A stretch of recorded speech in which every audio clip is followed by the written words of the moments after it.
बांदीपुरा के मलनगाम और गुजरनार इलाके से महकमा पीएमजीएसवाई बांदीपुरा के लिए सवालों का पर्चा इस दीवार से हम शुरू करते हैं।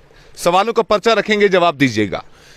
मलनगाम गुजरनार इलाके के लिए महकमा पीएमजीएसवाई ने गुज़श्ता साल 9 किलोमीटर सड़क लेनी थी, लेकिन मकामी लोगों के बकौल अभी तक 8 किलोमीटर पर ही काम हुआ है, 1.5 किलोमीटर बाकी है। नंबर 1।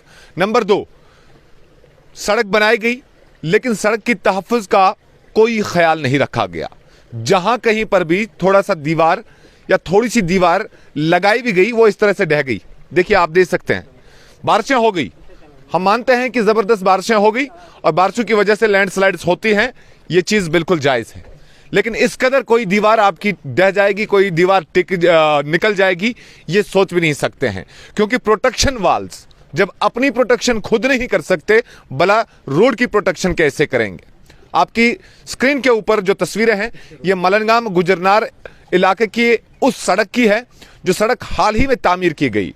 लाखों रुपयों से नहीं बल्कि करोड़ों रुपयों से लोगों ने कहीं कहीं पर मिल्कियती ज़मीन दे दी और कहीं कहीं पर सरकार की अपनी ज़मीन थी। लेकिन सवाल है कि अगर तामीर और तरक्की के नाम पर करोड़ों रुपए खर्च होता है, क्या उन रुपयों का कोई हिसाब लेने वाला भी होता है? क्या किसी से ये पूछा जाता है कि आपने फलां जगह पे इतने करोड़ इस प्रोजेक्ट के नाम पर खर्च किए हैं, आखिर उसका हासिल है क्या? जब आपके करोड़ों रुपयों से तामीर करदा एक सड़क फिर उसी हालत में आ जाए, तो फिर भला किससे पूछे सवाल, किससे करें सवाल? सवाल करना जायज़ बनता है, अवामी शिकायत का इजाला करना जायज़ बनता है।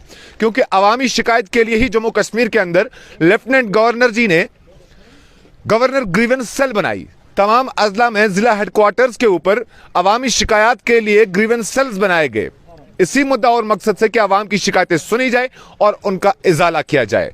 मलनगाम गुजरनार इलाके से महकमा पीएमजीएसवाई सड़क को लेकर लोग किस तरह से परेशान हैं, वो आपको हम बताएंगे। लेकिन इससे कबल ये बात भी जरा सुन लीजिएगा। मकामी लोग कहते हैं कि सड़क निकलने से पहले इस इलाके में जितनी भी बारिशें हुई है, जितनी तेज बारिशें हुई है, कभी कभार उससे कभी कहीं कोई जमीन नहीं निकलती, लेकिन सड़क निकलने के बाद जमीन का निकलना शुरू हो गया है। उससे एक तो सड़क भी बर्बाद, लाखों रुपयों करोड़ों रुपयों भी बर्बाद, लेकिन साथ ही साथ मकामी लोगों की जानें और उनकी प्रॉपर्टी, खासतौर पर मकान और उनके खेत अब तबाही के दहाने पर हैं। मकामी लोगों से बातचीत करना चाहेंगे और सीधे उनसे जानना चाहेंगे कि किस तरह की मुश्किलात इस सड़क की वजह से अब आपको आ रहे हैं। अस्सलाम वालेकुम। पहले तो हम अल्लाह का लाख लाख शुक्र करते हैं कि आज पहली मरतबा शायद मीडिया हमारे यहाँ पहुँची है। तो बाकी रहा हाल आपने आंखों से देखा है, 2018 में शायद स्टार्ट हुई थी, तब से लेकर आज तक किसी ने ज़मीन नहीं रोकी, इनको कुछ अपनी मनमानी करते रहे। तो आज देख रहे हैं इसका रिजल्ट। ये दीवारें लगाई, आप देख लो इनको। अगर इसमें कुछ मटेरियल होता, कुछ किसी ढंग से ये बनी होती, तो ऐसा हाल नहीं होता। तकरीबन यहाँ भी कितने सालों से मतलब कोई आज तक इतना नुकसान नहीं हुआ। रोड भी निकलती रही, हर जगह जाती है रोड भी, मगर आप देख रहे हैं यहाँ क्या हाल है। अब कैमरा मैन उस साइड जाए, वो कब्रिस्तान है उसके पीछे, अब देखें वहाँ स्लाइड देख ले, मोड़े उसको, तो पीछे कब्रिस्तान है। लाखों बार कहने से जेई आता है, वो एक्जन 2-3 बार आया, पिछली बार एक्जन आया, लोग जमा थे, टोटल उसने गाड़ी रोकी नहीं यहाँ पे, सीधा निकल गया। फिर जहाँ से वापस आया तो लोगों ने आगे मतलब हजूम निकाला, जब आगे से निकला इतनी बदतमीजी उसने की, कुछ कहने की बात नहीं लोगों से। जेई आता है तो कुछ टोटल किसी की सुनता नहीं है। हालांकि परसों मैंने बताया, जय साहब नीचे थे, मैंने कहा वहाँ कब्रिस्तान का मसला था, मैंने कहा कब्रिस्तान डेरी का मैं क्या हाथ रखूँगा आगे से, तो ये था जवाब उनका। किसका जवाब था ये, मैं क्या हाथ रखूँ? जेई का। अच्छा, जय बोल रहे हैं कि मैं क्या इस स्लाइड को हाथ रखूं आगे से? हाँ, ये आपने बोलना था सरकार ने आपको पैसा दिया है ये स्लाइड रोकने के लिए। इस तरह का खतरा अगर कभी होगा सड़क के लिए, उसके लिए पैसा बाज़ाब्ता आता है सड़क की तहफ़्फ़ुज़ के लिए, ये नहीं बोला आपने? तो बोला सर, कहा मैं आगे से हाथ रखूंगा, जब पैसा पीछे से आएगा तो हम दे देंगे। अब यही इल्जाम आपका जवाब ये होना चाहिए था कि जनाब आपकी इंजीनियरिंग इससे रोकेगी, आपका हाथ नहीं। आप इंजीनियरिंग वाला दिमाग इस्तेमाल करेंगे और पैसा सरकार का सही तौर लगाएंगे, तब जाके ये शायद जमीन टिक जाएगी और आपकी सड़क महफूज रहेगी। ये नहीं बोला आपने? बोला सर, ये भी बोला, ठेकेदार भी को बार बार बोला। आप एक सवाल, एक इशू रखा है कि जो हमारी चीफ साहिबा है, कौन है वो हमें ये दीवारों का पैसा अच्छा टोटल नहीं दे रही है। जब हमें वहाँ से लागू होगा तब हम देंगे। मतलब उन्होंने कहा कि पैसा दीवार के लिए नहीं आया है, बिल्कुल नहीं, खाली अभी सड़क निकालने के लिए और उसके ऊपर मैग्नम तारकोल डालने के लिए पैसा है।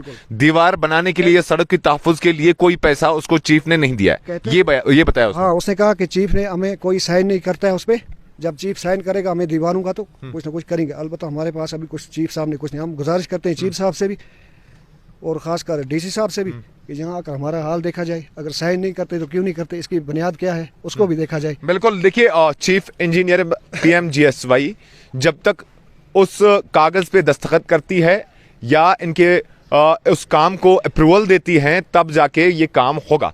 लेकिन सवाल उससे पहले ये है कि जो ऑलरेडी जो करोड़ खर्च किए गए हैं वो उन करोड़ों का होगा क्या? वो तो पानी में चले गए।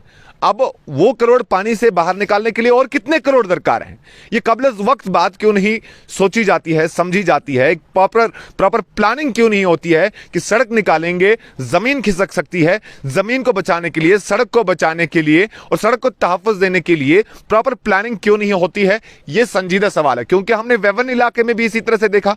लाखों करोड़ों रुपयों से तामीर करदा वो सड़क अब खस्ताहाल हो चुकी है, ग्राउंड जीरो पे फिर से आ चुकी है, सिफर पे आ चुकी है। कुछ और लोगों से बातचीत करना चाहेंगे। प्रॉपर्टी को किस तरह से आपको अब नुकसान हो रहा है? आपके मकानों को नुकसान हो रहा है? मकान निकल गए, जानना चाहूंगा मैं। मकान निकल गए क्या? निकल गए सर, बहुत मकान निकल गए। यहाँ से ऊपर से आपने अभी देखा भी, आप ऊपर भी गए थे, आपने देखा है कि पूरे मकान के जो जहाँ से भी रोड निकाली है पूरी रोड खिसक चुकी है।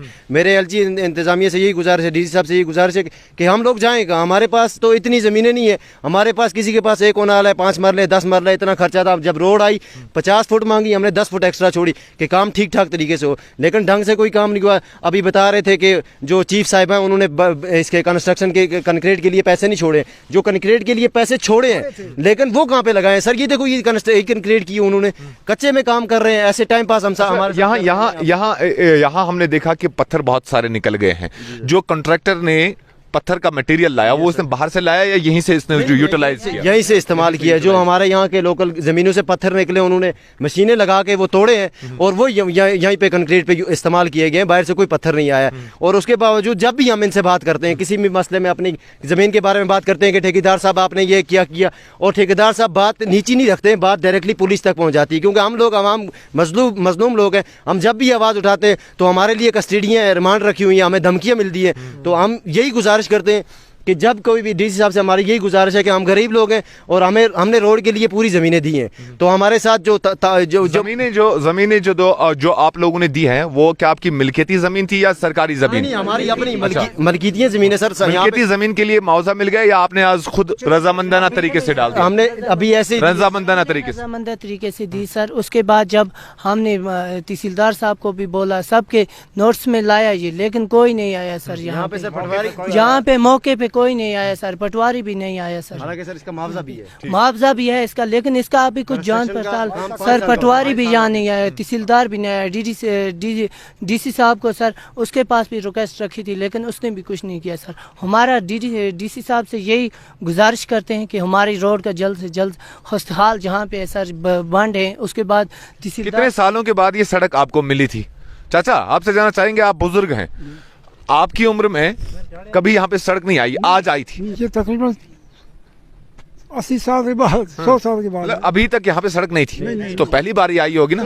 पहली बार आई तो चली गई, आई तो चली गई ना? जैसे आई तो ऐसे कोई फायदा नहीं हुआ, बल्कि नुकसान ही हुआ था, फायदा नहीं हुआ। हाँ बिल्कुल। चलिए, अब जब किसी इलाके में पहली बार सड़क आ जाए तो इलाके की खुशी और मसरत का आलम नहीं होता, लेकिन फिर वही सड़क किसी की, हम यूं कहेंगे कि अदम तवज्जही से या नाकस प्लानिंग से वही सड़क अगले ही साल बर्बाद हो जाए, चली जाए, डह जाए, खिसक जाए और फिर वही सूरत हाल बन जाए कि इलाके के लोग फिर से पैदल चलेंगे, गाड़ियां नहीं आएंगे। तो फिर भला बताइए कि लोग परेशान नहीं तो और क्या होंगे? या फिर बताइए लोग सवाल नहीं करेंगे तो और क्या होंगे? सवाल मलनगाम गुजरनार इलाके से बस यही है कि करोड़ों रुपयों का आखिर हासिल क्या है? एक्जन पीएमजीएसवाई बांदीपुरा के साथ साथ डिपार्टमेंट ऑफ पीएमजीएसवाई के आला ओहदेदार ये बताएं कि क्या कोई प्रॉपर प्लानिंग थी?